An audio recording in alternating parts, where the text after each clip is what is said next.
Përshëndetje gjithëve nderuar shikues, bashkë me kolegun Edvin Paruca ju shoqërojmë në këtë edicion informativ drejt për së drejti në News24. Përshëndetje Paruca. Përshëndetje Ola, jemi me Ola Bruko në studio, ndër të tjera do të ndjekim. Rama nuk e qdor nga emri i Sandër Leshit për kreun e Ministrisë së Brendshme, pas refuzimit nga Meta, kreu i qeverisë vendosi ta emëroj Leshin zëvendës ministër me atributet e ministrit. Parlamenti mblidhet nesër për të shkarkuar xhafajn, ku Rama parlemëroi se do të mbajë një fjalë. Po sot presidenti Meta dekretoi datën e zgjedhjeve të ardhshme për organet e qeverisjes vendore. Sipas dekretit, zgjedhjet lokale do të zhvillohen të dielën e 30 qershorit të vitit 2019. Ministri i Financave dhe Ekonomisë Arben Ahmetaj deklaroi sot në Komisionin e Ekonomisë se buxheti i vitit 2019 do të rritet me 5.9%. Ai tha se me modelin e ri ekonomik është planifikuar që nga një korriku të mos ketë më koncesione me ofertë të pakërkuar. Prokuroria nuk ka ende një vendim lidhur me dorëzimin e trupit të Konstantinos Kacifas tek familja e tij për ta varrosur. Avokati grek tha se ka informacion që trupi do të dorëzohet nesër. Pas protestave të banorëve që preken nga projekti Unazës së Madhe, ARSH, Aluizni, Hipoteka, IKMT-ja dhe Bashkia sqaruan sot numrin e objekteve që preken dhe atyre që skualifikohen nga kompensimi. Sipas autoriteteve, ky projekt i takon Tiranës së 100 viteve të ardhshme. Shtetet e Bashkuara të Amerikës kanë rikthyer në fuqi sanksionet ndaj Iranit, të cilat godasin sistemin ekonomik. Masat kanë provokuar protesta masive në rrugët e Teheranit me thirrje kundër Amerikës dhe Izraelit.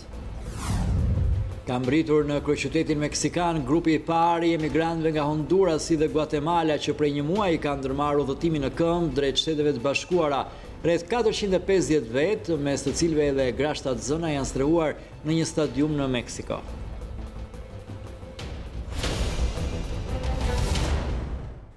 Këto ishin disa përshërimeve kryesore, ndalemi tani gjërësisht. Kuvendi mblidhet paraditën e së martës në një seancë të jashtëzakonshme për të votuar dekretin presidencial për shkarkimin e Fatmir Xhafës si ministër i Brendshëm. Drejtimin e këtij dikasteri kryeministri Rama ja beson Sandër Leshit, i cili do të mbajë postin e zëvendës ministrit, por me atributet e numrit 1 të Ministrisë së Brendshme. Ndërkohë, mungesa e dekretimit të ministrit të Brendshëm nga presidenti i Republikës ka shkaktuar përplasje mes kreut të shtetit dhe kryeministrit të vendit. Presidenti i Republikës dhe kryeministri i vendit janë në konflikt.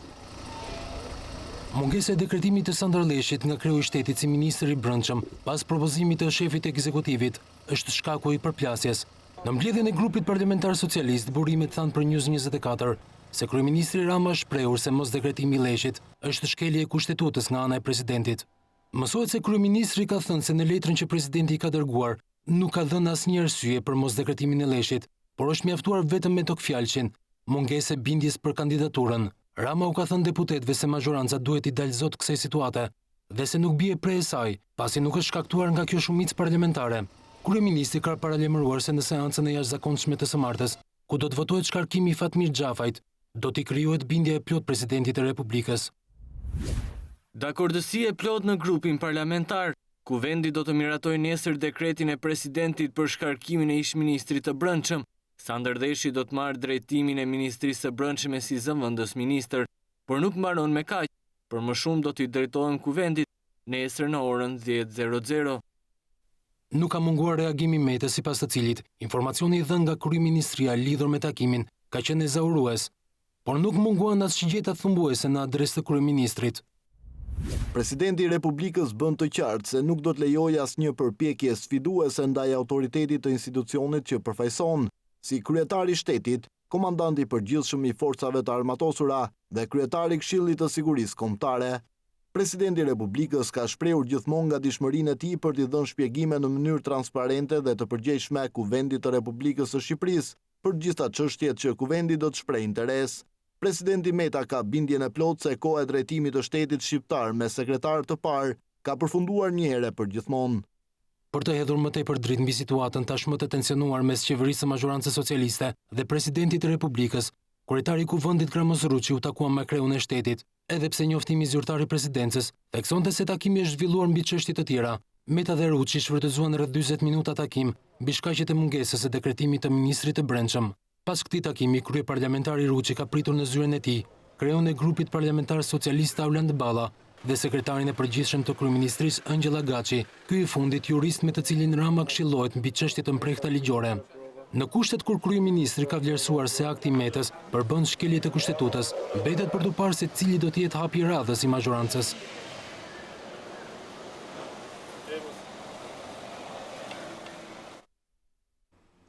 Një situatë ngjashme mes kryeministrit dhe presidentit u krijua përkohësisht edhe në vitin 2016, kur Bujar Nishani nuk dekretonte Ahmetajn dhe ekonomin në postet e ministrit financave dhe ekonomisë. Ai kërkoi interpretim nga gjykata kushtetuese, por pa e pritur atë i dekretoi ministrat. Nëse aso kohë ai do të kishte pritur interpretimin e gjykatës, sot do të ishte më i thjeshtë te kalimi ngërçi të krijuar me emrin e propozuar për ministër të brendshëm.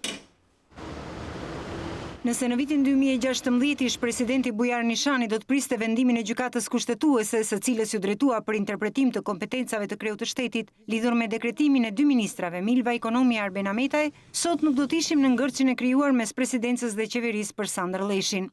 Aso kohë Nishani kërkoi nga kushtetuesja interpretim të nenit 98.1 kushtetutës, që ka të bëjë me ndryshimet në qeveri. Në letrën dërguar gjykatës, ish kreu i shtetit fliste për një konflikt institucional, teksa parashtronte çështjen e dekretit për shkarkimin e dy ministrave, atij të financave Shkëlqim Cani dhe të ekonomisë Arben Ametaj, si dhe vendimin për mos dekretimin e dy të rinjve, Ahmetajn tek financat dhe Milva Ekonomin tek ekonomia. Ai pretendonte se nuk mund të dekretonte dy emrat e rinj të propozuar nga kryeministri, përsa kohë parlamenti nuk kishte votuar më parë dekretet për shkarkimin e ministrave në ikje. Në këto kushte, sipas kreut të shtetit, do të ishte i domosdoshëm një interpretim përfundimtar i nenit 98.1 në kushtetut për sqaruar përfundimisht këto çështje. A mund të kërkohet në të njëjtën kohë nga kryeministri shkarkimi dhe emërimi një ministri, ndërkohë që nevojitet një afat i caktuar kushtetues që të realizohet procedura e shkarkimit të njërit prej tyre?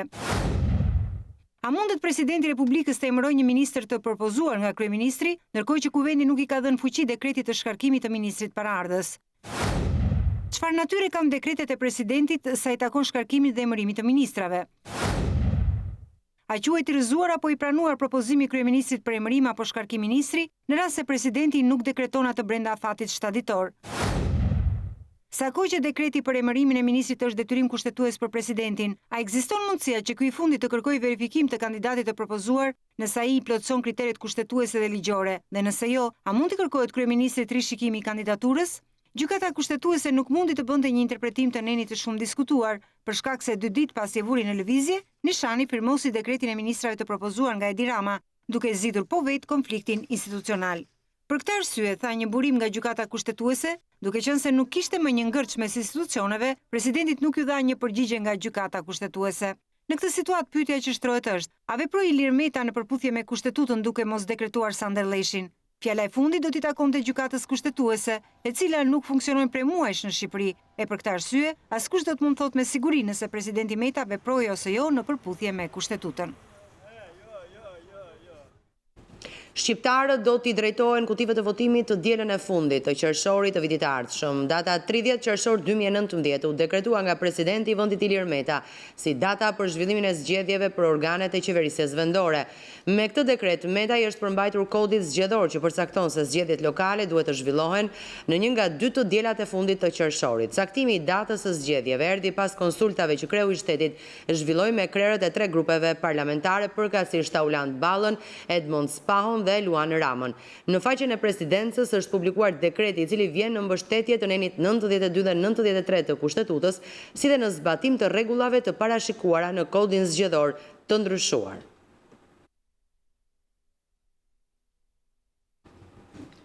Vazhdojmë lajmet të tjera të këtij edicioni. Partia Demokratike kërkon arrestimin e kryebashkiakut të Durrësit Vangjush Dako pas publikimit të përgjimeve ku ai komunikonte me një prej anëtarëve të grupit Avdyla. Edmond Spao tha se Dako ka bler vota përmes bandave dhe çdo ditë në liri po shkatron prova dhe manipulon dëshmitarët. Përgjimet e dosjes 339 kanë faktuar se Vangjush Dako është në komunikim të vazhdueshëm me bandat para, gjatë dhe pas zgjedhjeve, duke shkëmbyer pasuri dhe pushtet, votat e vlera për tepsinë e Edi Ramës. Faktet e krimit elektoral Vangjush Dakos janë të qarta dhe për këtë krim ai duhet të jetë në burg. Vangjush Dako duhet të arrestohet pavonesë. Çdo ditë në liri ai shkatron prova dhe manipulon dëshmitarët. i ndihmuar plotësisht nga kryeministri i vendit Edi Rama. Mosarrestimi i Dakos është dëshmia më e qartë e kapjes shtetit nga krimi organizuar me mbështetje të organizatës kriminale të rilindjes së drejtuar nga Edi Rama. Mosarrestimi i Dakos është prova e shkatrimit total të prokurorisë së krimeve të rënda. Mosarrestimi i Dakos hedh në erë alibit qesharake për suksesin e reformës në drejtësi. Ndodhemi para një momenti dramatik për fatin e drejtësisë dhe të vendit. Nuk mund të ketë as drejtësi dhe as paqe sociale kur arrestohen dhe mbahen burg ata që protestojnë për bukën e gojës dhe bredhin të lirë politikan kriminal si Vanjush Dako, vetëm se gëzojnë mbështetjen e kreut të qeverisë.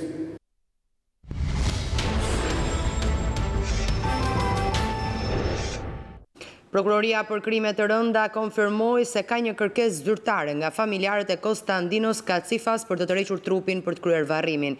Grupi hetimor ka deklaruar se kjo do të ndodhë gjatë ditëve në vazhdim.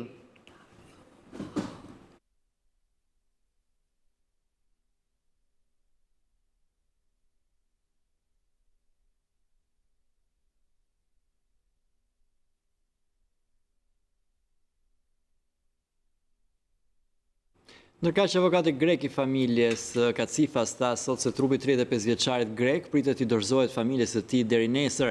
Ai tha se ka informacione që nesër do të marrë fund makthi i familjes Kacifa.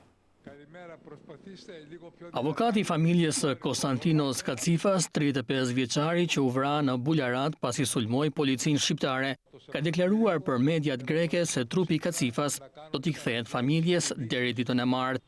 Sipas tij, autoritetet shqiptare kanë rënë dakord t'i dorëzojnë trupin e të ndjerit familjes pas kryerjes së ekspertizës.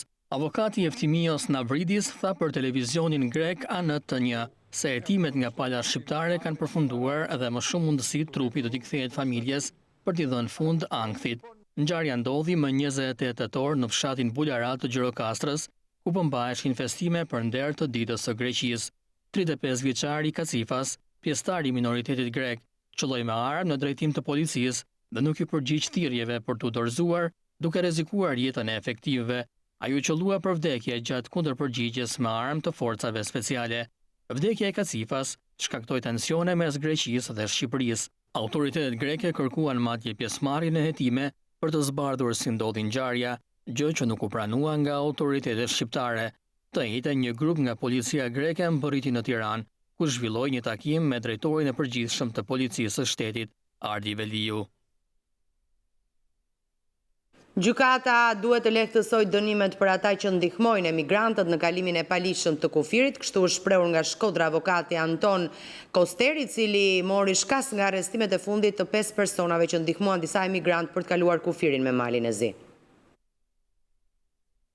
Numri i emigrantëve të palishëm që vijnë nga vendet e treta dhe tentojnë të kalojnë ilegalisht përmes Shqipërisë drejt vendeve të Bashkimit Evropian është i madh. Ky fenomen ka prekur edhe Shkodrën, ku emigrantët kalojnë përmes saj për të dalë në malin e zi.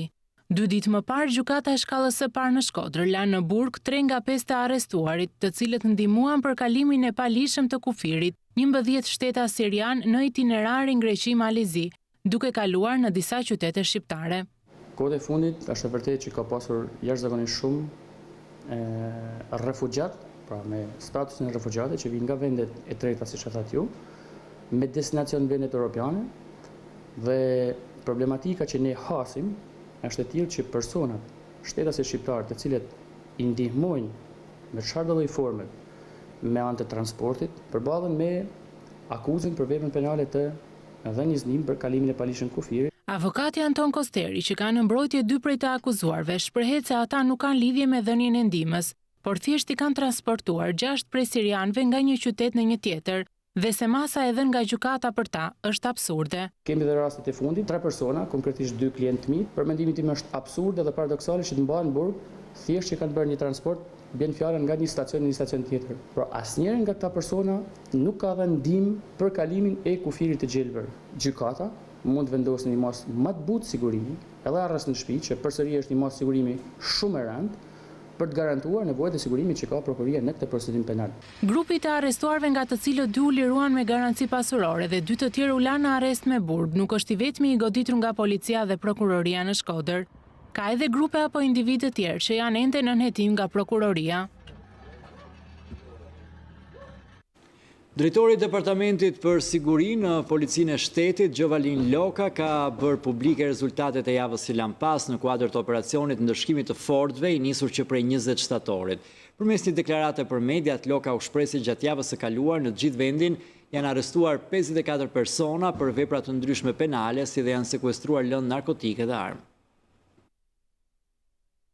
Drejtoritë vendore të policisë, forcat operacionale drejtorinë e përgjithshme të policisë shtetit, forcat e ndërhyrjes shpejt dhe posaçërisht forcat Renea janë angazhuar gjithësisht në territor për realizimin e detyrave të përcaktuara në këtë plan në operacioni policor. Brenda kësaj jave janë arrestuar 54 persona të identifikuar me precedent kriminal apo si prish trendit të konsideruar si të fortë, arrestimi të cilëve është bërë parambajtje pa leje apo si janë në kërkim kombëtar dhe ndërkombëtar. 12 persona të arrestuar me precedent penal, 19 persona të shpallur në kërkim kombëtar dhe ndërkombëtar, 18 persona të arrestuar si prish të rendit dhe 5 persona të akuzuar për mbajtje pa leje. Janë sekuestruar 8 armë zjarri, 3.6 kg kokain dhe heroin, rreth 110 kg kanabis sativa. Strukturat e drejtorisë vendore të policisë Lezhë kanë finalizuar me sukses operacionin Gjormi, ku si rezultat i tij janë kapur dhe sekuestruar 96 kg kanabis i përgatitur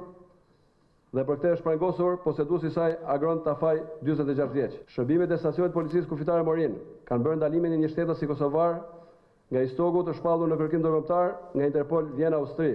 Ai është Skënder Dekaj, 61 vjeç, banues në Istok, Kosovë.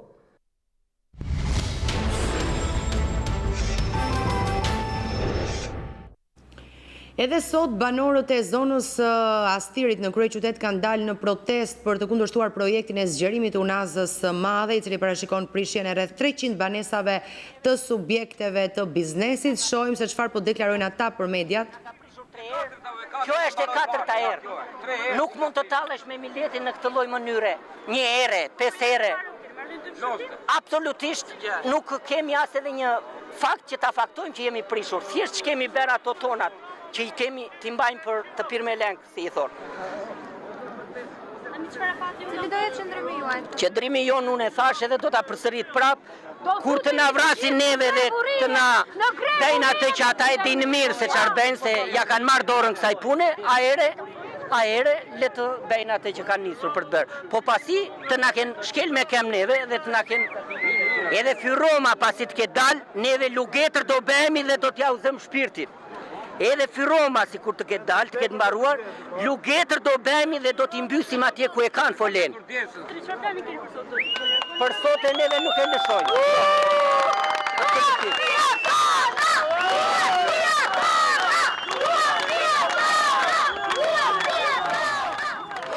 Ina Alkanjari, gazetarja News24, shikoni të qëndroj pranë banorëve teksa përcjell zërin e tyre. Ina, atër për sqaruar edhe njërë publikun, nga ju që po kuptoj përmes tyre pamjeve, duket sikur banorët e kanë bllokuar rrugën. Është bllokuar rruga ati, apo jo?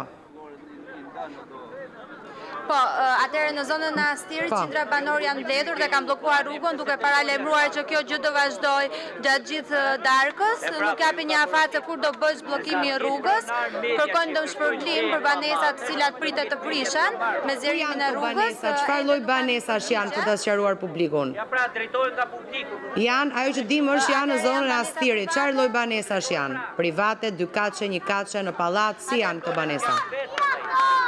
Atëherë banesat janë të formave të ndryshme, ka banesa private, ka 3 kaçe, ka banesa 4 kaçe dhe shumica prej tyre disponojnë edhe biznese. Pra janë banesa të ndërtuara. Janë banesa të ndërtuara së fundmi, në çfarë viti besohet se janë ndërtuar këto banesa? Atëherë sipas banorëve kanë mbi 20 vjeç, janë banor të kësaj zone.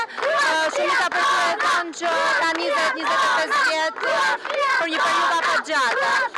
Edhe janë gjysma prej banorëve të mbledhur këtu janë në proces legalizimi, letra të cilat i kanë futur vite më përpara, por ende nuk kanë dalë dokumenta. Janë të palegalizuara? Edhe banorët të cilët kanë dokumenta, një pjesë e banesave janë të palegalizuara, por këtu ndodhen edhe banorë të cilat i kanë banesat e legalizuara për arsye të dëmshpërblimit që ju është ofruar, duke pretenduar se dëmshpërblimi nuk ka vlerën reale të banesës që disponojnë. E qartë, mirë, faleminderit Ina për hollësitë që përsodhet në studio. Faleminderit. Kjo është situata ndërkohë në Unazën e Madhe. Autoriteti rrugor shqiptar ka sqaruar banorët që preken për projektin Unazës së Madhe të Tiranës. Kreu i ARSH, Safrim Qëndra, u shpreh se janë në fazën e evidentimit ku 163 objekte në proces legalizimi do të skualifikohen nga luizmi. Pas protestës së banorëve që preken nga projekti Unazës së Madhe, drejtues të ARSH-s, IKMT-s, Hipotekës, Saluiznit dhe Bashkisë së Tiranës, kanë dhënë sqarime lidhur me projektin dhe mënyrën se si do të veprohet me qytetarët që kanë banesat dhe bizneset në këtë zonë. Kreu i ARSH-s, Safrim Qëndra, zbuloi detajet të projektit që sipas tij do të kenë rëndësi një shekullore për Tiranën. Një projekt i kategorisë A urbane me 3 korsi kalimi, me 2 korsi nga dyert 3.75, një korsi emergjence 3 metra, do ketë ndarjet mesit me një gjerës, do ketë ndriçim, gjelbrim, korsi bicikletash. Gjatësia totale e Unazës Madhe Tiranës është 27 km. Qëndro bëri të ditur se në total janë 317 objekte që do të shemben sipas procedurave ligjore. Pa dhënë një datë konkrete se kur do të nisë prishja e objekteve, kreu i ARSH-s tha se kostoja e shpronësimeve nuk është llogaritur ende. Kosto e shpronësimeve është akoma e pa llogaritur, sepse kosto e shpronësimeve do na dalë përfundimisht nga dokumentacioni zyrtar që do na sjellë hipoteka. Mbasi të dorëzojnë qytetarët dokumentat zyrtare, atëherë mund japim në shifër, nga verifikimi paraprak, në nadel, në total. Për të dyja këto projekte, ose për të 5 lotet, na dalin total 317 objekte, të cilat janë 163 objekte janë në proces legalizimi dhe do të jenë të skualifikuara nga luizmi. Deri në këto moment jemi në fazën fillestare, në fazën e identifikimit dhe së bashku me të gjithë grupin e punës në ditët në vijim, siç do t'ja bëjmë dhe ju paraprakisht të qartë, do jemi me fillimin e procedurave ligjore deri në vendimarrjen e tyre. Në momentin që shfaqet një plan i tillë, të gjithë subjektet të cilat kanë aplikuar për lejë legalizimi janë verifikuar dhe sigurisht që ato subjekte që ndodhen në gjurmën e këtij plani janë në proces të skualifikimit. Në hipotekën e Tiranës është ngritur një grup i posaçëm punët, i përbërë me juristë dhe artografët më të mirë të hipotekës Tiranë, të cilët do të shërbejnë me përparësi qytetarëve që kërkojnë informacion për pjesën që prek projekti. Bashkia e Tiranës ka parashikuar lehtësira për familjet që do të skualifikohen nga procesi i legalizimit. Bashkia e Tiranës do t'i trajtojë me një nga programet e mbështetjes për banesë, ku do të trajtojmë një procedurë të posaçme për bonusin e qiras dhe të aprovohen sa më shpejt në Këshillin Bashkiak, që të kenë mundësi që automatikisht të përfitojnë bonusin e qiras për një periudhë të pak një vjeçare, por që ka mundësi dhe të rinovohet më pas, sa të gjejnë mundësinë që të ristrukturohen dhe të gjejnë të menaxhojnë banesat e reja. Ka disa ditë që banorët e Asirit të bllokojnë rrugën në zonën e Unazës së Re në shenjë proteste për prishjen e banesave dhe bizneseve të tyre. Ata i kërkojnë qeverisë të tërhiqen nga projekti zgjerimit të rrugës me 32 metra në njërin krah, pasi ky veprim ka pasoja të rënda sociale.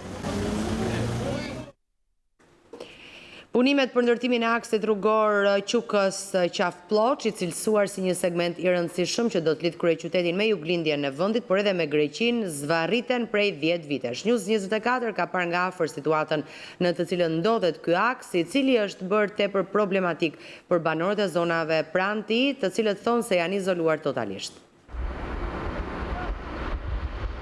Punimet në rrugën Qukës Qaf-Ploç, të nisura rreth 10 vite më parë, kanë mbetur në vend numër A. News24 pa nga afër situatën në të cilën ndodhet ky aks i rëndësishëm rrugor, që është kthyer në tejet problematik. I konsideruar si një nga segmentet më të rëndësishëm që bën të mundur shkurtimin e një distance të konsiderueshme të juglindjes së vendit me kryeqytetin, rruga Qukës Qaf-Ploç është një nga akset më problematike për sa i përket punimeve të cilat janë zvarritur më së shumti. Në korrik të vitit 2015, qeveria shqiptare mori përsipër për të rinisur punimet e filluara vite më parë në rrugën Qukës-Qafploç, duke ndërhyrë kështu edhe në projektin e mëparshëm të rezultuar me problem.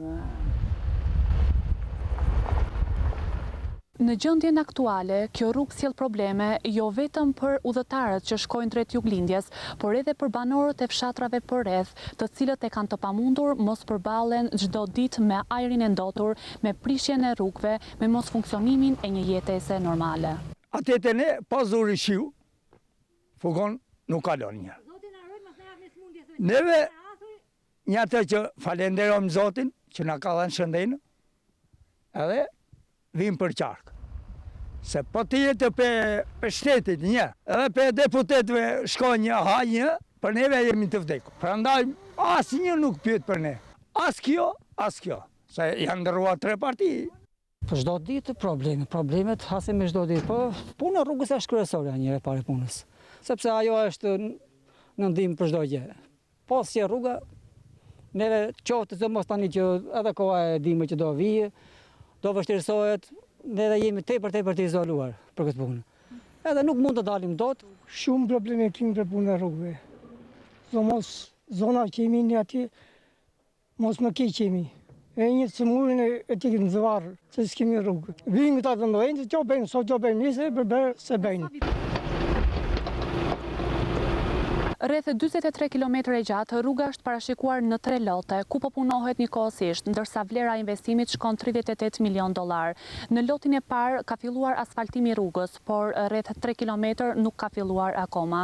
Në lotin e dytë kanë përfunduar pothuajse të gjitha veprat e artit së bashku me 2 tunelet, por rruga është e papërfunduar. Dhe në lotin e tretë, rrugët janë të papërfunduara, duke kthyer kështu një nga akset më problematike për sa i përket punimeve dhe kohës. Do të shkojmë tani në një hapësirë publicitare. Themi pas pak me rubrikën Opinion në studio Fatos Lubonja.